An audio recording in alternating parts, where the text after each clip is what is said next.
ਸਰੋਤਿਆਂ ਨੂੰ ਸਤਿਕਾਰ ਸਰ ਨਿੱਘੀ ਜਿਹੀ ਸਤਿ ਸ੍ਰੀ ਅਕਾਲ ਸਭ ਨੂੰ ਜੀ ਨੂੰ ਆਖਦੇ ਹਾਂ ਸੋਤੂ ਪ੍ਰੋਗਰਾਮ ਦੇ ਵਿੱਚ ਆਪ ਸਭ ਦਾ ਨਿੱਘਾ ਸਵਾਗਤ ਹੈ। ਪ੍ਰੋਗਰਾਮ ਲੈ ਕੇ ਹਾਜ਼ਰ ਹੋ ਚੁੱਕੇ ਹਾਂ ਜੀ ਆਪਾਂ ਇਸ ਟਾਈਮ ਅਪਡੇਟ ਅਮਰੀਕਾ ਦਾ ਸ਼ਾਮ ਦਾ ਬੁਲਟਨ ਆਪਣੇ ਨਾਲ ਜੁੜ ਚੁੱਕੇ ਨੇ ਹਰਜੋਤ ਸਿੰਘ ਖਾਲਸਾ ਜੀ ਨੂੰ ਸਵਾਗਤ ਹੈ। ਸਤਿ ਸ੍ਰੀ ਅਕਾਲ। ਜਿਹੜੇ ਯੂਐਸਏ ਦੇ ਜਿੰਨੇ ਵੀ ਸਰੋਤੇ ਸਾਡੇ ਸਾਰੇ ਹੀ ਏਐਮ ਸਟੇਸ਼ਨ ਐਫਐਮ ਸਟੇਸ਼ਨ ਘਰਾਂ ਦੇ ਵਿੱਚ ਰੇਡੀਓ ਸੈਟਸ ਦੇ ਉੱਤੇ ਟੈਲੀਫੋਨ ਦੇ ਰਾਹੀਂ ਫੇਸਬੁੱਕ YouTube ਤੇ ਲਾਈਵ ਦੇਖ ਰਹੇ ਹੋ ਸੁਣ ਰਹੇ ਹੋ ਸਾਰਿਆਂ ਨੂੰ ਜੀ ਆਇਆਂ ਨੂੰ ਤੇ ਬਹੁਤ ਹੀ ਪਿਆਰ ਤੇ ਸਤਿਕਾਰ ਭਰੀ ਸਤਿ ਸ੍ਰੀ ਅਕਾਲ ਸਰੋਤਿਓ। ਅੱਜ ਦਸੰਬਰ ਦੀ 18 ਤਰੀਕ ਆ, ਦਿਨ ਸ਼ੁੱਕਰਵਾਰ ਆ। ਤੁਹਾਡੇ ਲਈ ਜਿਹੜਾ ਸ਼ਾਮ ਦਾ ਅਪਡੇਟ ਅਮਰੀਕਾ ਪ੍ਰੋਗਰਾਮ ਲੈ ਕੇ ਹਾਜ਼ਰ ਹੋਏ ਆ। ਪ੍ਰੋਗਰਾਮ ਸ਼ੁਰੂ ਕਰਨ ਤੋਂ ਪਹਿਲਾਂ ਸਾਡੇ ਅੱਜ ਦੇ ਸਪਾਂਸਰਸ ਉਹਨਾਂ ਦਾ ਧੰਨਵਾਦ। ਖਾਲਸਾ ਇੰਸ਼ੋਰੈਂਸ ਏਜੰਸੀ ਵਾਲੇ ਜਿਨ੍ਹਾਂ ਦੇ ਕੋਲੋਂ ਤੁਸੀਂ ਹਰ ਇੱਕ ਤਰੀਕੇ ਦੀ ਇੰਸ਼ੋਰੈਂਸ ਕਰਵਾ ਸਕਦੇ ਹੋ। ਇੰਸ਼ੋਰੈਂਸ ਬਾਰੇ ਪਤਾ ਕਰਨ ਲਈ ਕਾਲ 408-272-2500 4082722500 ਨਾਲ ਹੀ Amarjit Singh Fresno, Rajpal Singh, Kulwant Singh Lachhar Bakersfield, Avtar Singh Manjal Clovis, Manjit Singh Fremont, Major Singh Sidhu Bakersfield, Amarjit Singh, Jaswinder Kaur Virk Houston Texas, Sandhu ਪਰਿਵਾਰ Fremont, Pritpal Singh Atwal Elk Grove, Darshan Singh Kang Yuba City, Ranjit Singh Fresno, Gurdeep Nahal Kerman. ਇਹਨਾਂ ਸਾਰਿਆਂ ਦਾ ਧੰਨਵਾਦ। ਜੇਕਰ ਤੁਸੀਂ ਜਾਂ ਕੋਈ ਹੋਰ ਕਾਰੋਬਾਰ ਇਸ ਪ੍ਰੋਗਰਾਮ ਨੂੰ ਸਪਾਂਸਰ ਕਰਨਾ ਚਾਹੁੰਦੇ ਹੋ ਸੰਪਰਕ ਕਰੋ 408-722-7698 ਦੇ ਉੱਤੇ। ਜੀ ਅੱਜ ਦੀਆਂ ਖਬਰਾਂ ਵੱਲ ਆਈਏ। ਜਿਹੜਾ ਸਟਿਮੂਲਸ ਪੈਕੇਜ ਆ ਉਹਦੀ ਜਿਹੜੀ ਗੱਲਬਾਤ ਹਜੇ ਜਾਰੀ ਹੈਗੀ ਆ, ਪਰ ਯੂਐਸ ਦੀ ਜਿਹੜੀ ਕਾਂਗਰਸ ਹੈਗੀ ਆ ਉਹਨਾਂ ਨੇ ਕੁਝ ਮਿੰਟ ਪਹਿਲਾਂ ਜਿਹੜਾ ਆ ਇੱਕ ਬਿੱਲ ਜਿਹੜਾ ਪਾਸ ਕਰ ਦਿੱਤਾ ਜਿਹਦੇ ਨਾਲ ਗਵਰਨਮੈਂਟ ਸ਼ਟ ਡਾਊਨ ਹੋਣ ਤੋਂ ਬਚ ਜਾਊਗੀ। ਸੋ ਸਿਰਫ ਇਹ ਜਿਹੜਾ ਹੈਗਾ ਆ 2 ਦਿਨਾਂ ਲਈ ਕੀਤਾ ਗਿਆ ਹੈਗਾ ਆ, 2 ਦਿਨਾਂ ਦੀ ਫੰਡਿੰਗ, ਕਿਉਂਕਿ ਨਹੀਂ ਤਾਂ ਅੱਜ ਸ਼ਟ ਡਾਊਨ ਹੋਣੀ ਸੀ।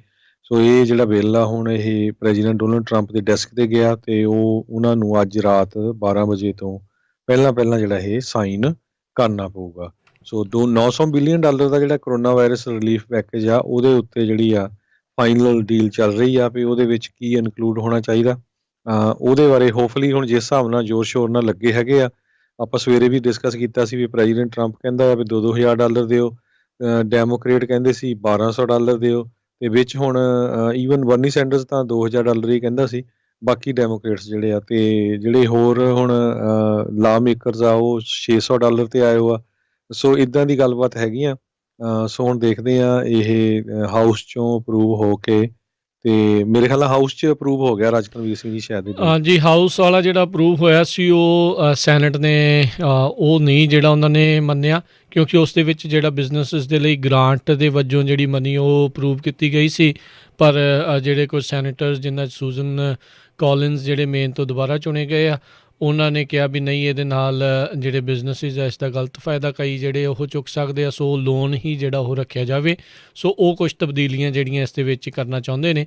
ਸੋ ਦੇਖਦੇ ਹਾਂ ਵੀ ਹੁਣ ਇਸ ਦੇ ਵਿੱਚ ਕੀ ਹੁੰਦਾ ਹੈ। ਆਲਰੇਡੀ ਜਿਹੜੇ ਪੈਟ ਟੂਮੀ ਜਿਹੜੇ ਸੀਗੇ ਉਹਨਾਂ ਨੇ ਇੱਕ $1,200 ਵਾਲੇ ਸਟਿਮੂਲਸ ਬਿੱਲ ਦੇ ਉੱਤੇ ਜਿਸ ਸਿਰਫ ਤੇ ਸਿਰਫ $1,200 ਜਿਹੜਾ ਦੇਣਾ ਹੋਣਾ ਸੀਗਾ ਕਾਂਗਰਸ ਦੇ ਦੁਆਰਾ ਅਪਰੂਵ ਕਰਨਾ ਸੀ, ਉਸ ਨੂੰ ਜਿਹੜਾ ਉਹਨਾਂ ਨੇ ਰੋਕ ਦਿੱਤਾ। ਹੁਣ ਉਹਨਾਂ ਨੂੰ ਅਚਾਨਕ 4 ਸਾਲਾਂ ਬਾਅਦ ਡੈਟ ਦਾ ਜਿਹੜਾ ਧਿਆਨ ਆ ਉਹ ਆ ਗਿਆ। ਕਹਿੰਦੇ ਜੀ ਡੈਟ ਬਹੁਤ ਜ਼ਿਆਦਾ ਜਿਹੜਾ ਉਹ ਵੱਧਦਾ ਜਾ ਰਿਹਾ, ਜਦ ਕਿ ਰਾਸ਼ਟਰਪਤੀ ਟਰੰਪ ਹੁਣਾਂ ਦੇ ਆਉਣ ਤੋਂ ਬਾਅਦ 'ਚ ਵੀ ਜਿੱਦਾਂ ਕਹਿ ਰਹੇ ਸੀ ਵੀ ਆਪਾਂ ਡੈਟ ਵਗੈਰਾ ਘਟਾ ਦੇਣਾ, ਉਹ ਘਟਿਆ ਤਾਂ ਨਹੀਂ, ਉਹ ਉੱਦਾਂ ਹੀ ਬਰਕਰਾਰ ਰਿਹਾ ਅਤੇ ਕਈ ਥਾਵਾਂ ਦੇ ਉੱਤੇ ਵਧਿਆ ਵੀ ਆ। ਸੋ ਪਰ $900 ਬਿਲੀਅਨ ਵਾਲੇ ਦੇ ਵਿੱਚ ਕੁਛ ਲੈਂਗੁਏਜਿਸ ਜਿਹੜੀ ਚੇਂਜ ਆ ਉਹ ਕਰਨ ਦੀਆਂ ਸਿਫਾਰਸ਼ਾਂ ਜਿਹੜੀਆਂ ਉਹ ਰੱਖੀਆਂ ਆ। ਸੋ ਦੇਖਦੇ ਹਾਂ ਵੀ ਇਹ ਕੀ ਬਣਦਾ ਆ।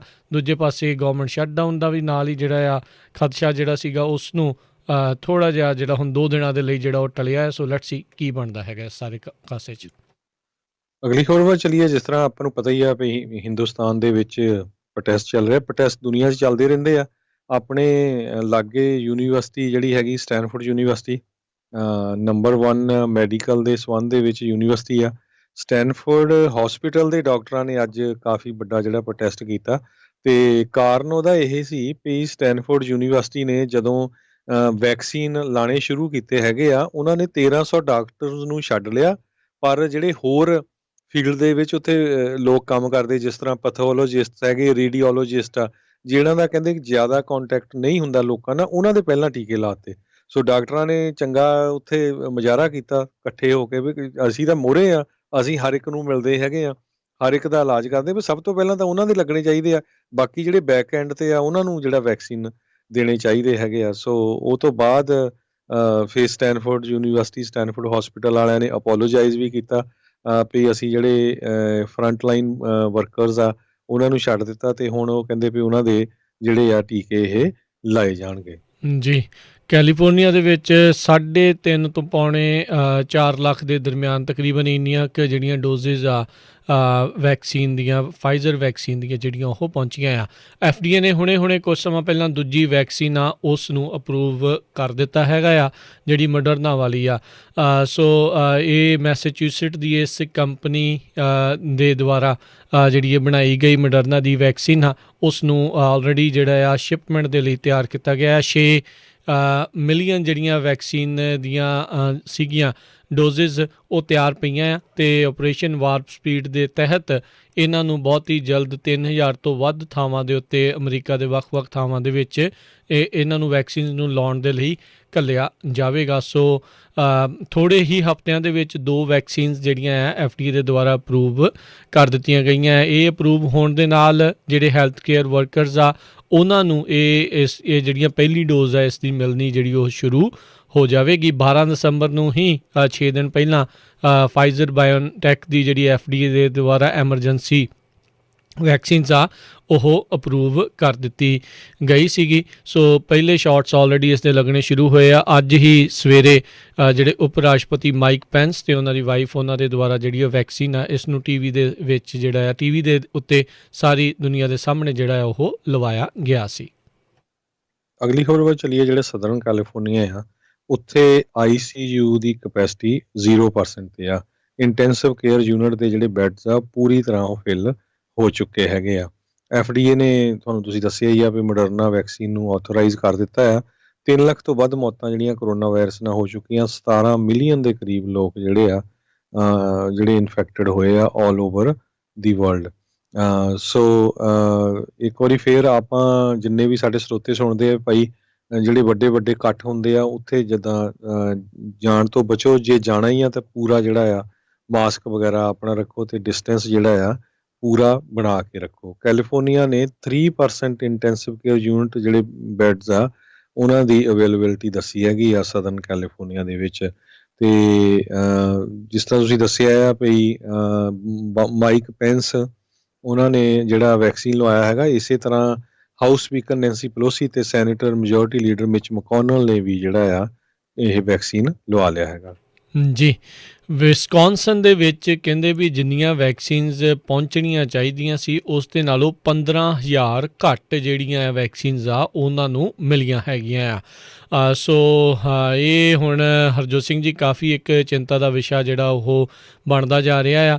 ਕਹਿੰਦੇ ਵੀ ਰਾਈਟ ਨਾਓ ਸਟੇਟ ਅਤੇ ਜਿਹੜੀ ਫੈਡਰਲ ਡਿਪਾਰਟਮੈਂਟਸ ਦੇ ਵਿੱਚ ਕਿਤੇ ਨਾ ਕਿਤੇ ਜਿਹੜਾ ਇਹ ਫਰਕ ਆ ਉਹ ਨਜ਼ਰ ਆ ਰਿਹਾ ਆ ਅਤੇ ਕਈ ਥਾਵਾਂ ਦੇ ਉੱਤੇ ਘੱਟ ਵੈਕਸੀਨ ਦੇ ਆંકੜੇ ਜਿਹੜੇ ਉਹ ਪਹੁੰਚ ਰਹੇ ਨੇ, ਨੰਬਰਸ ਜਿਹੜੇ ਆ ਉਹ ਘੱਟ ਪਹੁੰਚ ਰਹੇ ਨੇ। ਇਹ ਇਕੱਲਾ ਵਿਸਕੌਨਸਨ ਨਹੀਂ, ਹੋ ਸਕਦਾ ਵੀ ਹੋਰ ਵੀ ਕਈ ਸੂਬੇ ਆਉਣ ਵਾਲੇ ਦਿਨਾਂ ਦੇ ਵਿੱਚ ਅਜਿਹੀਆਂ ਸ਼ਿਕਾਇਤਾਂ ਜਿਹੜੀਆਂ ਉਹ ਲੈ ਕੇ ਸਾਹਮਣੇ ਆਉਣ। ਇਹ ਇੱਕ ਚਿੰਤਾ ਦਾ ਵਿਸ਼ਾ ਜਿਹੜਾ ਉਹ ਜ਼ਰੂਰ ਬਣਨ ਵਾਲਾ ਹੈਗਾ ਆ। ਆਈਦਰ ਪਿੱਛੋਂ ਜਿਹੜੀਆਂ ਉਹ ਘੱਟ ਆ ਰਹੀਆਂ ਹੈ ਅਤੇ ਜਾਂ ਫਿਰ ਹੋਰ ਵਿੱਚ ਜਿਹੜਾ ਲੋਜਿਸਟਿਕਸ ਦਾ ਕੋਈ ਜਿਹੜੀ ਉਹ ਪ੍ਰੋਬਲਮ ਆ ਇਸ ਦੇ ਵਿੱਚ ਆਈ ਹੋ ਸਕਦੀ ਆ। ਆਪਾਂ ਉਮੀਦ ਹੀ ਕਰਦੇ ਹਾਂ ਵੀ ਸਮੇਂ ਸਿਰ ਪਹੁੰਚਣ, ਪਰ ਜਿਹੜੀ ਮੋਡਰਨਾ ਵਾਲੀ ਆ ਉਹਦੇ ਅਪਰੂਵ ਹੋਣ ਦੇ ਨਾਲ ਥੋੜ੍ਹੀ ਜਿਹੀ ਰਾਹਤ ਜਿਹੜੀ ਉਹ ਜ਼ਰੂਰ ਉਸ 'ਤੇ ਕਰਕੇ ਜਿਹੜੀ ਉਹ ਬਣਨ ਵਾਲੀ ਹੋਊਗੀ। ਵੈਸੇ ਬਹੁਤ ਇੱਕ ਅਚੰਭੇ ਵਾਲੀ ਵੀ ਅਤੇ ਬਹੁਤ ਇੱਕ ਤਗੜਾ, ਮੈਂ ਕਹੂੰਗਾ ਵੀ ਇਹ ਬਹੁਤ ਵੱਡਾ ਉਪਰਾਲਾ ਆ ਸਾਇੰਸਦਾਨਾਂ ਦਾ, ਜਿਨ੍ਹਾਂ ਨੇ ਇੰਨੀ ਤੇਜ਼ ਕੰਮ ਕਰਦੇ ਹੋਏ ਇਸ ਵੈਕਸੀਨ ਦੇ ਉੱਤੇ ਜਿਹੜਾ ਆ ਉਹ ਕੰਮ ਕੀਤਾ ਆ ਅਤੇ ਜਿਹੜੀਆਂ 2 ਵੈਕਸੀਨਸ ਆ ਆਲਰੇਡੀ ਤਿਆਰ ਹੋ ਕੇ ਲੋਕਾਂ ਦੇ ਲੱਗਣੀਆਂ ਜਿਹੜੀਆਂ ਉਹ ਸ਼ੁਰੂ ਹੋ ਚੁੱਕੀਆਂ ਆ। ਅਗਲੀ ਖਬਰ ਜਿਹੜੀ ਆ ਮਾਈਕਰੋਸਾਫਟ ਦੀ ਤਰਫੋਂ ਆ ਰਹੀ ਹੈ। ਉਹਨਾਂ ਨੇ 40 ਦੇ ਕਰੀਬ ਆਰਗੇਨਾਈਜੇਸ਼ਨਸ ਜਿਹੜੀਆਂ ਆ ਉਹਨਾਂ ਨੂੰ ਆਇਡੈਂਟੀਫਾਈ ਕੀਤਾ ਹੈ ਜਿਹੜੀਆਂ ਕਿ ਸਾਈਬਰ ਬਰੀਚ ਦਾ ਸ਼ਿਕਾਰ ਹੋਈਆਂ ਹੈਗੀਆਂ ਆ। ਰਸ਼ੀਆ ਵੱਲੋਂ 40 ਦੇ ਕਰੀਬ ਆਰਗੇਨਾਈਜੇਸ਼ਨਸ, ਜਿਹਦੇ ਵਿੱਚ ਗਵਰਨਮੈਂਟ ਦੀਆਂ ਵੀ ਆਫਿਸਸ ਆ ਜਿਨ੍ਹਾਂ ਨੂੰ ਉਹਨਾਂ ਦਾ ਸਾਈਬਰ ਅਟੈਕ ਕੀਤਾ ਹੈਗਾ। ਇਕੱਲਾ USA ਦੇ ਵਿੱਚ ਨਹੀਂ, 80% ਕਹਿੰਦੇ USA ਵਿੱਚ ਆ। ਬਾਕੀ ਜਿਹੜਾ ਆ 7 ਹੋਰ ਮੁਲਕ Canada, Mexico, Belgium, Spain, UK, Israel ਅਤੇ ਯੂਨਾਈਟਿਡ ਅਰਬ ਐਮਰੇਟਸ, ਇਹ ਮੁਲਕਾਂ ਦੇ ਵਿੱਚ ਉਹਨਾਂ ਨੇ ਹਿੱਟ ਕੀਤਾ ਹੈਗਾ ਆ। ਇਸੇ ਤਰ੍ਹਾਂ ਜਿਹੜੀ ਇੱਕ ਸੋਲਰ ਵਿੰਡਸ ਓਰੀਅਨ ਨਾਮ ਦੀ ਜਿਹੜੀ ਇਹ ਕੰਪਨੀ ਹੈਗੀ ਆ, ਉਹਨਾਂ ਨੇ ਦੱਸਿਆ 18,000 ਤੋਂ ਵੱਧ ਜਿਹੜੇ ਗਲੋਬਲ ਕਸਟਮਰਸ ਆ ਉਹਨਾਂ ਨੂੰ ਜਿਹੜਾ ਇਹ ਅਸਰ ਇਹਦਾ ਹੋਇਆ ਹੈਗਾ ਆ।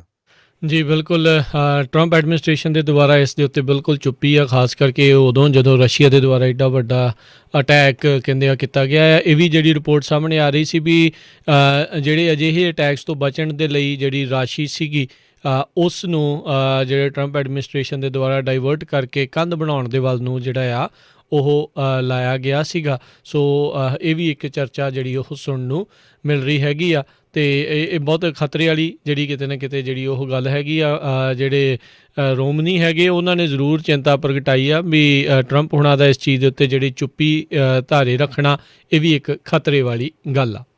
ਜੀ, ਅਗਲੀ ਖਬਰ ਵੱਲ ਚੱਲੀਏ। ਜਿਹੜੇ ਪ੍ਰੈਜ਼ੀਡੈਂਟ ਟਰੰਪ ਆ ਉਹਨਾਂ ਨੇ ਕਈ ਲੋਕਾਂ ਨੂੰ ਜਿਹੜੀ ਮਾਫੀ ਦਿੱਤੀ ਆ, ਉਹਦਾ ਜਿਹੜਾ ਰੌਲਾ ਵੀ ਕਾਫੀ ਪਿਆ। ਪਰ ਕਹਿੰਦੇ ਵੀ ਪ੍ਰੈਜ਼ੀਡੈਂਟ ਡੋਨਲਡ ਟਰੰਪ ਦੇ ਸਮੇਂ ਦੇ ਦੌਰਾਨ ਜਿਹੜੀਆਂ ਮਾਫੀਆਂ ਦਿੱਤੀਆਂ ਗਈਆਂ ਆ, ਜਿਨ੍ਹਾਂ ਦੇ ਉੱਤੇ ਕੋਈ ਨਾ ਕੋਈ ਚਾਰਜਸ ਲੱਗੇ ਹੋ ਆ ਡਿਫਰੈਂਟ ਤਰ੍ਹਾਂ ਦੇ, ਉਹ 100 ਸਾਲਾਂ ਦੇ ਇਤਿਹਾਸ ਵਿੱਚ ਸਭ ਤੋਂ ਘੱਟ ਹੈਗੀਆਂ ਆ। ਬਹੁਤ ਹੀ ਘੱਟ ਗਿਣਤੀ ਦੇ ਵਿੱਚ ਜਿਹੜੀ ਇਹ ਹੋਈ ਆ। ਕਹਿੰਦੇ ਪਈ ਸਿਰਫ 0.4% ਪ੍ਰੈਜ਼ੀਡੈਂਟ ਟਰੰਪ ਨੇ ਦਿੱਤੀਆਂ ਹੈਗੀਆਂ। ਪ੍ਰੈਜ਼ੀਡੈਂਟ ਬਰਾਕ ਓਬਾਮਾ ਦੇ ਟਾਈਮ ਦੇ ਉੱਤੇ 5.2% ਕਲੈਮਸੀ ਸੀਗੀਆਂ। ਸੋ ਇੱਦਾਂ ਹੀ ਜਿਹੜੇ ਬਿਲ ਕਲਿੰਟਨ ਦੇ ਵੇਲੇ ਜਿਹੜੀਆਂ ਆ ਮਾਫੀਆਂ ਦੀ ਜੇ ਗਿਣਤੀ ਕੀਤੀ ਜਾਵੇ, ਉਹਨਾਂ ਦੇ ਜਿਹੜੇ ਫਾਈਨਲ ਆਫਿਸਰਸ ਸੀਗੇ 141 ਜਾਣਿਆਂ ਨੂੰ ਕੀਤੀ ਗਈ ਸੀ। ਜਾਰਜ ਡਬਲਯੂ ਬੁਸ਼ ਦੇ ਵੇਲੇ 18 ਜਾਣਿਆਂ ਨੂੰ, ਪ੍ਰੈਜ਼ੀਡੈਂਟ ਬਰਾਕ ਓਬਾਮਾ ਦੇ ਟਾਈਮ 'ਤੇ 64, ਜਿਹੜੇ ਸੀਨੀਅਰ ਜਾਰਜ ਬੁਸ਼ ਸੀ ਉਹਨਾਂ ਦੇ ਟਾਈਮ 'ਤੇ 12 ਅਤੇ ਰੋਨਲਡ ਰੀਗਨ ਦੇ ਟਾਈਮ ਦੇ ਉੱਤੇ ਸਿਰਫ 1 ਜਾਣੇ ਨੂੰ ਅਤੇ ਰਿਚਰਡ ਨਿਕਸਨ ਨੇ 0 ਜਾਣੇ ਨੂੰ ਜਿਹੜੀ ਆ ਦਿੱਤੀ ਸੀ। ਜੀ ਬਿਲਕੁਲ। ਇੱਕ ਜਿਹੜੇ ਸਾਈਬਰ ਸਿਕਿਉਰਿਟੀ ਦੇ ਇਲੈਕਸ਼ਨ ਦੇ ਜਿਹੜੇ ਅਫੀਸ਼ੀਅਲ ਸੀ ਉਹ ਆਪਣੇ ਅਸਤੀਫਾ ਜਿਹੜੇ ਉਹ ਦੇ ਗਏ ਹੈਗੇ ਆ। Cyber security infrastructure security agency ਦੇ ਡਾਇਰੈਕਟਰ ਕ੍ਰਿਸ ਕਰਬਜ਼ ਉਹਨਾਂ ਨੇ ਆਪਣੇ ਜਿਹੜੇ ਸਾਬਕਾ ਬੌਸ ਆ ਉਹਨਾਂ ਦੇ ਨਾਲ ਹੀ ਕਹਿੰਦੇ ਆ ਡੋਰ ਤੋਂ ਬਾਹਰ ਜਾਣ ਦਾ ਇਹ ਫੈਸਲਾ ਲੈ ਲਿਆ ਹੈਗਾ ਆ। ਐਡਵਾਈਜ਼ਰ ਮੈਟ ਮੈਟਰਸਨ ਜਿਹੜੇ ਕਿ CISA ਦੇ ਕੰਮ ਦੇ ਬਹੁਤ ਨਜ਼ਦੀਕੀ ਕੰਮ ਕਰਦੇ ਸੀ ਅਤੇ ਮੇਨ ਬੰਦੇ ਸੀਗੇ ਕੰਮ ਕਰਨ ਵਾਲੇ, ਉਹਨਾਂ ਨੇ ਅੱਜ ਜਿਹੜਾ ਇਹ ਟਵੀਟ ਕਰਕੇ ਜਿਹੜਾ ਉਹ ਦੱਸਿਆ ਵੀ ਮੈਂ ਵੀ ਜਿਹੜਾ ਆ ਇਸ ਅਹੁਦੇ ਨੂੰ, ਇਸ ਸੰਸਥਾ ਨੂੰ ਜਿਹੜਾ ਉਹ ਛੱਡ ਕੇ ਜਾ ਰਿਹਾ ਹੈਗਾ ਆ। ਸੋ ਕਰਬਜ਼ ਜਿਹੜੇ ਕ੍ਰੈਬ ਸੀਗੇ ਉਹ ਕਾਫੀ ਜ਼ਿਆਦਾ ਚਰਚਾ ਦਾ ਵਿਸ਼ਾ ਉਦੋਂ ਬਣੇ ਸੀਗੇ ਜਦੋਂ ਰਾਸ਼ਟਰਪਤੀ ਟਰੰਪ ਦੇ ਇਲੈਕਸ਼ਨਸ ਦੇ ਫਰਾਡ ਦੇ ਦਾਅਵਿਆਂ ਦੇ ਖਿਲਾਫ ਉਹਨਾਂ ਨੇ ਬੋਲਿਆ ਸੀ ਵੀ ਇੱਦਾਂ ਦੀ ਕੋਈ ਵੀ ਚੀਜ਼ ਨਹੀਂ ਵਾਪਰੀ। ਜੀ, ਅਗਲੀ ਖਬਰ ਸ਼ਿਕਾਗੋ ਤੋਂ ਆ ਰਹੀ ਹੈ, ਜਿੱਥੇ ਕਿ ਕਹਿੰਦੇ ਪਈ ਇੱਕ ਬੀਬੀ ਦੇ ਘਰ ਪੁਲਿਸ ਵਾਲਿਆਂ ਨੇ ਰੇਡ ਮਾਰੀ ਅਤੇ ਉਹ ਗਲਤ ਐਡਰੈਸ ਸੀਗਾ। ਸੋ ਐਂਜਨੈਟ ਯੰਗ ਨਾਮ ਦੀ ਜਿਹੜੀ ਇਹ ਬੀਬੀ ਹੈਗੀ ਆ, ਕਹਿੰਦੇ ਪਈ ਉਹਦੇ ਘਰ ਦੇ ਵਿੱਚ ਇੱਕ ਨਹੀਂ ਬਹੁਤ ਵਾਰ ਜਿਹੜੇ ਆ ਪੁਲਿਸ ਵਾਲੇ ਜਿਹੜੇ ਬ੍ਰੇਕ ਇਨ ਕੀਤਾ ਉਹਨਾਂ ਨੇ, ਸਿਰਫ ਗਲਤ ਐਡਰੈਸ ਹੋਣ ਕਰਕੇ। ਸੋ ਇਹ ਜਿਹੜਾ ਹੁਣ ਇਸ਼ੂ ਆ ਇਹ ਕਾਫੀ ਵੱਡਾ ਸ਼ਿਕਾਗੋ ਦੇ ਵਿੱਚ ਬਣਿਆ ਆ ਵੀ ਦੇਖੋ ਪੁਲਿਸ ਵਾਲਿਆਂ ਨੂੰ ਇਹ ਪਤਾ ਹੀ ਨਹੀਂ ਹੈ ਵੀ ਤੁਸੀਂ ਕਿਹੜੇ ਬੰਦੇ ਨੂੰ ਜਾ ਕੇ ਅਰੈਸਟ ਕਰਨਾ ਜਾਂ ਕਿਹੜੇ ਬੰਦੇ ਦੀ ਜਾ ਕੇ ਇਨਵੈਸਟੀਗੇਸ਼ਨ ਕਰਨੀ ਹੈਗੀ। ਇਹ ਪਹਿਲੀ ਵਾਰੀ ਨਹੀਂ ਹੋਇਆ, ਪੁਲਿਸ ਦੇ ਦੁਆਰਾ ਪਹਿਲਾਂ ਵੀ ਇੱਦਾਂ ਕਈ ਥਾਵਾਂ ਦੇ ਉੱਤੇ ਵਾਪਰਿਆ। ਬ੍ਰਿਆਨਾ ਟੇਲਰਸ ਦਾ ਨਾਮ ਸਭ ਨੂੰ ਯਾਦ ਹੋਣਾ, ਜਿਹਦੇ ਘਰ ਦੇ ਵਿੱਚ ਨੋ ਨੌਕ ਵਾਰੰਟ ਦਾ ਜਿਹੜਾ ਉਹਨਾਂ ਨੇ ਕੀਤਾ ਸੀਗਾ ਜਿਸ ਟਾਈਮ ਦੇ ਉੱਤੇ। ਬਾਅਦ 'ਚ ਪਤਾ ਲੱਗਾ ਸੀਗਾ ਵੀ ਜਿਸ ਬੰਦੇ ਦੀ ਇਹਨਾਂ ਨੂੰ ਭਾਲ ਸੀ ਉੱਥੇ ਨਹੀਂ ਸੀ ਰਹਿੰਦਾ, ਉਸ ਦੀ ਬਾਅਦ 'ਚ ਹੋਈ ਗੋਲੀਬਾਰੀ ਦੇ ਵਿੱਚ ਉਹ ਮੌਤ ਵੀ ਹੋ ਗਈ ਸੀ। ਇਹ ਵੀ ਜਿਹੜੀ ਹਰਜੋਤ ਸਿੰਘ ਦੀ ਗੱਲ ਕਰ ਰਹੇ ਆ, ਇਹ ਕਹਿੰਦੇ ਵੀ ਇਹ ਉਸ ਟਾਈਮ ਦੇ ਉੱਤੇ ਨਗਨ ਸੀਗੀ ਅਤੇ ਉਸ ਨੂੰ ਉਸ ਟਾਈਮ ਦੇ ਉੱਤੇ ਜਿਹੜਾ ਹੱਥਕੜੀਆਂ ਦੇ ਵਿੱਚ ਜਿਹੜਾ ਉਹ ਲਾ ਰਹੇ ਸੀਗੇ ਅਤੇ ਕਾਫੀ ਰੌਲਾ ਰੱਪਾ ਉੱਚਾ ਨੀਵਾਂ ਵੀ ਜਿਹੜਾ ਉਹ ਸਾਰੀ ਚੀਜ਼ ਦੇ ਵਿੱਚ ਬੋਲਿਆ ਗਿਆ ਹੈਗਾ ਆ। ਜਿਹੜੀ ਅਗਲੀ ਗੱਲ ਕਰਦੇ ਜਾਈਏ, ਜਿਹੜੀ HHS ਵਾਲੇ ਆ ਉਹਨਾਂ ਨੇ ਅੱਜ ਕਹਿੰਦੇ ਆ ਇੱਕ ਰਿਪੋਰਟ ਪਬਲਿਸ਼ ਕੀਤੀ ਆ ਜਿਹੜੀ ਕਿ ਟਰਾਂਸਪੇਰੈਂਸੀ ਪਾਰਦਰਸ਼ਤਾ ਜਿਹੜੀ ਆ ਉਹ ਕਹਿੰਦੇ ਦਿਖਾਵੇਗੀ US COVID-19 ਆਊਟਬ੍ਰੇਕ ਆ ਉਸ ਮਾਮਲੇ ਵਿੱਚ। Department of health and human services ਨੇ ਇਹ ਜਿਹੜੀ ਇੱਕ ਨਵੀਂ ਰਿਪੋਰਟ ਜਿਹੜੀ ਉਹ ਪੇਸ਼ ਕਰ ਦਿੱਤੀ ਹੈ। ਇਸ ਦੇ ਵਿੱਚ ਕਹਿੰਦੇ ਵੀ ਉਹ ਡਾਟਾ ਵੀ ਜਿਹੜਾ ਰਿਲੀਜ਼ ਕੀਤਾ ਗਿਆ ਆ ਜਿਹੜਾ ਕਿ ਪਹਿਲਾਂ ਸਿਰਫ ਗੌਰਮੈਂਟ ਇੰਪਲਾਈਜ਼ ਨੂੰ ਹੀ ਮੁਹੱਈਆ ਸੀਗਾ, ਹੁਣ ਆਮ ਲੋਕਾਂ ਤੱਕ ਵੀ ਇਸ ਦੇ ਜ਼ਰੀਏ ਜਿਹੜਾ ਆ ਉਹ ਇਨਫੋਰਮੇਸ਼ਨ ਪਹੁੰਚ ਸਕੇਗੀ। ਸੋ ਇਹ ਰਿਪੋਰਟ ਕਹਿੰਦੇ ਦੱਸਦੀ ਆ ਵੀ ਰਾਈਟ ਨਾਓ 35 ਸਟੇਟਸ ਜਿਹੜੀਆਂ ਰੈੱਡ ਦਾ ਭਾਵ ਵੀ ਜਿੱਥੇ ਆਊਟਬ੍ਰੇਕ ਬਹੁਤ ਜ਼ਿਆਦਾ ਸਵੀਅਰ ਜਿਹੜਾ ਆ ਉਹ ਦੱਸਿਆ ਜਾ ਸਕਦਾ ਆ ਵੀ ਇੱਥੇ ਸਥਿਤੀ ਕੋਈ ਬਹੁਤੀ ਚੰਗੀ ਨਹੀਂ ਆ। ਅਤੇ ਰਿਪੋਰਟ ਦੇ ਵਿੱਚ ਜਿਹੜੇ ਹਾਈ ਬਰਡਨ ਏਰੀਆਜ਼ ਵੀ ਜਿਹੜੇ ਆ ਉਹ ਦਿਖਾਏ ਗਏ ਨੇ, ਯਾਨੀ ਕਿ ਜਿੱਥੇ ਬਹੁਤ ਜ਼ਿਆਦਾ ਭਾਰ ਆ, ਜਿੱਦਾਂ ਆਪਾਂ LA ਸਾਈਡ ਜਾਂ ਸੈਨ ਮਕੀਨ ਕਾਊਂਟੀ ਆ, ਇੱਦਾਂ ਦੇ ਏਰੀਆਜ਼ ਦੀ ਆਪਾਂ ਇੱਥੇ ਗੱਲ ਕਰਦੇ ਹੁੰਦੇ ਆ ਵੀ ਇੱਥੇ ਕੋਈ ਵੀ ਜਿਹੜਾ ICU ਬੈਡਸ ਵਗੈਰਾ ਜਿਹੜੇ ਉਹ ਖਾਲੀ ਨਹੀਂ ਹੈਗੇ। ਇਸ ਰਿਪੋਰਟ ਦੇ ਮੁਤਾਬਕ Nashville, Tennessee, Tulsa, Oklahoma, Somerset, Pennsylvania, ਇਹ ਇਲਾਕਿਆਂ ਦੇ ਉੱਤੇ ਕਾਫੀ ਜ਼ਿਆਦਾ ਬਰਡਨ ਜਿਹੜਾ ਇਸ ਚੀਜ਼ ਦੇ ਕਰਕੇ ਉਹ ਪਿਆ ਹੋਇਆ ਆ। ਅਗਲੀ ਖਬਰ ਜਿਹੜੀ ਆ ਇਮੀਗ੍ਰੇਸ਼ਨ ਕਸਟਮ ਇਨਫੋਰਸਮੈਂਟ ਦੇ ਸੰਬੰਧ ਦੇ ਵਿੱਚ ਆ, ਜਿਨ੍ਹਾਂ ਨੇ ਕਹਿੰਦੇ ਵੀ 2 ਵਾਰੀ ਇੱਕ ਮੈਕਸੀਕਨ ਮੂਲ ਦਾ ਨੈਸ਼ਨਲ ਜਿਹਨੂੰ ਡਿਪੋਰਟ ਕੀਤਾ ਗਿਆ ਸੀ, ਉਹ ਇੱਕ ਡਿਸੇਬਲਡ ਚਾਈਲਡ ਨੂੰ ਜਿੱਦਾਂ ਲੂਰ ਕਰਕੇ ਲਿਆਇਆ ਸੀ ਤੇ ਸੈਕਸ਼ੂਅਲ ਹਰਾਸਮੈਂਟ ਦੇ ਲਈ, ਸੈਕਸ਼ੂਅਲ ਮਿਸਯੂਜ਼ ਦੇ ਲਈ, ਤੇ ਉਸ ਨੂੰ ਤੀਜੀ ਵਾਰੀ ਜਾ ਕੇ ਇਮੀਗ੍ਰੇਸ਼ਨ ਕਸਟਮ ਇਨਫੋਰਸਮੈਂਟ ਵਾਲਿਆਂ ਨੇ ਫੜਿਆ ਤੇ ਐਡੂਆਰਡੋ ਫਲੋਰਸ ਰੋਦਰੀਗਸ 33 ਸਾਲਾਂ ਦਾ। ਸੋ ਇਸ ਨੂੰ ਹੁਣ ਫੇਰ ਜਿਹੜਾ ਆ ਤੀਜੀ ਵਾਰੀ ਡਿਪੋਰਟ ਕੀਤਾ ਗਿਆ ਹੈਗਾ।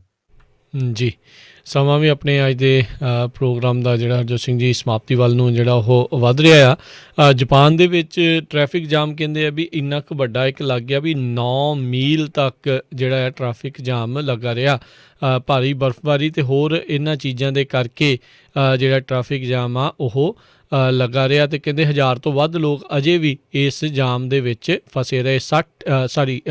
40 ਘੰਟੇ ਤੋਂ ਵੱਧ ਇਹ ਜਾਮ ਜਿਹੜਾ ਆ ਉਹ ਲੱਗਾ ਰਿਹਾ ਸੀਗਾ। ਸੋ ਕਹਿੰਦੇ ਵੀ ਜਾਮ ਸ਼ੁੱਕਰਵਾਰ ਨੂੰ ਵੀ ਜਿਹੜਾ ਆ ਇਹ ਲੱਗਾ ਰਿਹਾ। 40 ਘੰਟੇ ਤੋਂ ਵੱਧ ਦਾ ਸਮਾਂ ਆਲਰੇਡੀ ਹੋ ਚੁੱਕਾ ਹੋਇਆ ਆ। ਸੋ ਇਸ ਜਾਮ ਨੂੰ ਬਾਅਦ ਦੇ ਵਿੱਚ ਕੱਢਣ ਦੇ ਲਈ, ਇਸ ਨੂੰ ਠੀਕ ਕਰਨ ਦੇ ਲਈ, ਅਤੇ ਜਿਹੜੇ ਲੋਕ ਉੱਥੇ ਫਸੇ ਆ ਉਹਨਾਂ ਤੱਕ ਰਾਸ਼ਨ ਅਤੇ ਹੋਰ ਜ਼ਰੂਰੀ ਚੀਜ਼ਾਂ ਪਹੁੰਚਾਉਣ ਦੇ ਲਈ ਉੱਥੇ ਉਹਨਾਂ ਨੂੰ ਆਰਮੀ ਨੂੰ ਜਿਹੜਾ ਆ ਜਾਪਾਨ ਨੂੰ ਡਿਪਲੋਏ ਕਰਨਾ ਪਿਆ। ਜੀ, ਅਗਲੀ ਖਬਰ ਇੱਕ ਟੈਨੇਸੀ ਤੋਂ ਆ ਰਹੀ ਹੈ, ਜਿੱਥੇ ਕਿ ਇੱਕ ਨਰਸ ਬੀਬੀ ਨੂੰ ਜਿਹੜਾ ਵੈਕਸੀਨ ਲਾਇਆ ਗਿਆ ਫਾਈਜ਼ਰ ਬਾਇਓਨਟੈਕ ਦਾ, ਤੇ ਉਹ ਤੋਂ ਬਾਅਦ ਉਹ ਫੇਂਟ ਹੋ ਗਈ ਤੇ ਡਰ ਗਈ। ਆਪਾਂ ਨੂੰ ਸਾਰਿਆਂ ਨੂੰ ਪਤਾ ਵੀ ਬਹੁਤ ਵਾਰ ਜਿਹੜੇ ਖਾਸ ਕਰਕੇ ਇੰਡੀਆ ਤੋਂ ਆਏ ਵਾ ਜਦੋਂ ਟੀਕਾ ਲੱਗਦਾ ਆ ਤੇ ਬਹੁਤ ਡਰ ਜਾਂਦੇ ਹੈਗੇ ਆ। ਸੋ ਉਹ ਕਹਿੰਦੇ ਵੀ ਉਹਦਾ ਕੋਈ ਇੱਦਾਂ ਸਾਈਡ ਇਫੈਕਟ ਨਹੀਂ ਸੀ, ਪਰ ਉਹ ਘਬਰਾ ਇੰਨੀ ਗਈ। ਸੋ ਇਹ ਹੁਣ ਇੱਦਾਂ ਦੀਆਂ ਚੀਜ਼ਾਂ ਜਿਹੜੀਆਂ ਆ ਸਾਰਿਆਂ ਨੂੰ ਫੇਸ ਕਰਨੀਆਂ ਪੈਣੀਆਂ ਜਦੋਂ ਲੋਕਾਂ ਨੇ ਇਹ ਵੈਕਸੀਨ ਲਵਾਉਣਾ ਹੈਗਾ। ਜੀ, ਅਤੇ ਹਰਜੋਤ ਸਿੰਘ ਜੀ ਅੱਜ ਸਟਾਕ ਮਾਰਕੀਟ ਦੇ ਵਿੱਚ ਜਿਹੜਾ ਆ ਉਹ ਗਿਰਾਵਟ ਇਸ ਲਈ ਵੀ ਰਹੀ ਵੀ ਜਿਹੜੀ ਕੋਈ ਵੀ ਡੀਲ ਸਟਿਮੂਲਸ ਪੈਕੇਜ ਨੂੰ ਲੈ ਕੇ ਕਿਸੇ ਤਣ ਪੱਤਣ ਜਿਹੜੀ ਉਹ ਨਹੀਂ ਲੱਗੀ। ਸੋ ਇਹ ਹੁਣ ਦੇਖਣਾ ਹੋਊਗਾ ਵੀ ਕੀ ਇਸ ਚੀਜ਼ ਦੇ ਵਿੱਚ ਬਣਦਾ ਹੈਗਾ। ਉੱਧਰ ਕਹਿੰਦੇ ਵੀ ਜਿਹੜੀ ਫੈਡਰਲ ਰਿਜ਼ਰਵ ਦੇ ਦੁਆਰਾ ਜਿਹੜੀ ਲੈਂਡਿੰਗ ਪਾਵਰਸ ਆ ਉਸ ਨੂੰ ਲੈ ਕੇ ਵੀ ਜਿਹੜਾ ਕੋਵਿਡ ਸਟਿਮੂਲਸ ਡੀਲਸ ਆ ਉਹ ਵਿੱਚ ਵਿਚਾਲੇ ਜਿਹੜੀ ਉਹ ਲਟਕੀ ਹੋਈ ਹੈਗੀ ਆ। ਸੋ ਜੋਬਲੈਸ ਬੈਨੀਫਿਟਸ ਲੋਕਾਂ ਦੇ ਅਗਲੇ ਵੀਕ ਜਿਹੜੇ ਆ ਉਹ ਸਮਾਪਤ ਹੋ ਜਾਣਗੇ ਜੇ ਕਾਂਗਰਸ ਇਹ 1 ਹਫ਼ਤੇ ਦੇ ਵਿੱਚ ਕੋਈ ਡੀਲ ਜਿਹੜੀ ਆ ਸਟਿਮੂਲਸ ਦੀ ਨਹੀਂ ਬਣਾ ਲੈਂਦੀ। ਸੋ ਦਬਾਅ ਉਹਨਾਂ ਦੇ ਉੱਤੇ ਕਾਫੀ ਵੱਡਾ ਜਿਹੜਾ ਆ ਉਹ ਜ਼ਰੂਰ ਹੈਗਾ ਆ। ਦੇਖਦੇ ਹਾਂ ਵੀ ਇਹਨਾਂ ਨੂੰ ਜਿਹੜਾ ਉਹ ਕੀ ਹੁੰਦਾ। ਗੱਲ ਇਹ ਆ ਨਾ ਵੀ ਇਹਨਾਂ ਸਾਰਿਆਂ ਦੀ ਜੋਬ ਸੁਰੱਖਿਅਤ ਆ, ਨਾ ਇਹਨਾਂ ਦੇ TADA 'ਚ ਕੋਈ ਫਰਕ ਪੈ ਰਿਹਾ ਆ, ਨਾ ਇਹਨਾਂ ਦੀਆਂ ਤਨਖਾਹਾਂ 'ਚ ਕੋਈ ਫਰਕ ਪੈ ਰਿਹਾ ਆ। ਜਿਹੜਾ ਪਿਸ ਰਿਹਾ ਆ ਤਾਂ ਉਹ ਤਾਂ ਆਮ ਲੋਕ ਆ। 10 ਮਹੀਨੇ ਆ ਗਏ ਆ ਅਤੇ ਹੁਣ ਗੱਲਾਂ ਕਰਦੇ ਆ ਵੀ 10 ਮਹੀਨਿਆਂ ਦਾ ਰਾਸ਼ਨ ਪਾਣੀ ਅਤੇ ਰੈਂਟ ਅਤੇ ਉਹ ਸਾਰਾ ਕੁਛ $600 ਦੇ ਨਾਲ ਇੱਕ ਜਾਣੇ ਦੇ ਨਾਲ ਸਰ ਸਕਦਾ ਆ, ਜਿਨ੍ਹਾਂ ਲੋਕਾਂ ਦੀ ਜੋਬ ਨੂੰ ਗਿਆ ਨੂੰ ਕਈ ਚਿਰ ਹੋ ਗਿਆ। ਨੋ ਡਾਊਟ ਤੁਸੀਂ ਜਿਹੜੀ ਉਹ ਮਦਦ ਕੀਤੀ ਆ, ਪਰ ਇਹ ਸਰਕਾਰਾਂ ਦਾ ਹੀ ਫਰਜ਼ ਹੁੰਦਾ ਵੀ ਆਪਣੇ ਨਾਗਰਿਕਾਂ ਦੀ ਅਜਿਹੇ ਔਖੇ ਸਮਿਆਂ ਦੇ ਉੱਤੇ ਬਾਂਹ ਫੜੇ। ਜੀ ਬਿਲਕੁਲ, ਜਾਂਦੇ ਜੇ ਡਾਲਰ ਦੀ ਕੀਮਤ ਦੱਸਦੇ ਜਾਈਏ, ਇੱਕ $1 ਦੀ ਕੀਮਤ ਇੰਡੀਆ ਦੇ 73 ਰੁਪਏ 61 ਪੈਸੇ ਦੇ ਬਰਾਬਰ ਰਹੀ। ਇੱਕ $1 ਦੀ ਕੀਮਤ ਕੈਨੇਡਾ ਦੇ $1 ਤੇ 29 ਸੈਂਟ ਦੇ ਬਰਾਬਰ ਰਹੀ। ਜੀ, ਅਤੇ ਡਾਓ ਜੋਨਸ 124 ਪੁਆਇੰਟ ਅੱਜ ਡਿੱਗਾ ਅਤੇ 30,179 ਦੇ ਉੱਤੇ ਇਹ ਬੰਦ ਹੋਇਆ। ਨੈਸਡੈਕ 'ਚ 9 ਪੁਆਇੰਟਾਂ ਦੀ ਗਿਰਾਵਟ ਹੋਈ, 12,756 ਦੇ ਉੱਤੇ ਇਹ ਬੰਦ ਹੋਇਆ। S&P ਦੇ ਵਿੱਚ 13 ਪੁਆਇੰਟ ਡਿੱਗੇ, 3709 ਦੇ ਉੱਤੇ ਇਹ ਬੰਦ ਹੋਇਆ। ਸੋਨੇ ਦੀ ਕੀਮਤ $1,886 ਪ੍ਰਤੀ ਆਉਂਸ ਰਹੀ। ਅਤੇ ਹੁਣ ਇਜਾਜ਼ਤ ਲੈਂਦੇ ਹਾਂ ਮੇਰੇ ਰਾਜਕਰਮੀਰ ਸਿੰਘ ਵੱਲੋਂ ਤੇ ਹਰਜੋਤ ਸਿੰਘ ਵੱਲੋਂ। ਤੁਹਾਨੂੰ ਸਾਰਿਆਂ ਨੂੰ ਪਿਆਰ ਸਤਿਕਾਰ ਸਹਿਤ ਸਤਿ ਸ੍ਰੀ ਅਕਾਲ। ਸੁਣਦੇ ਰਹੋ ਪੰਜਾਬੀ ਰੇਡੀਓ USA।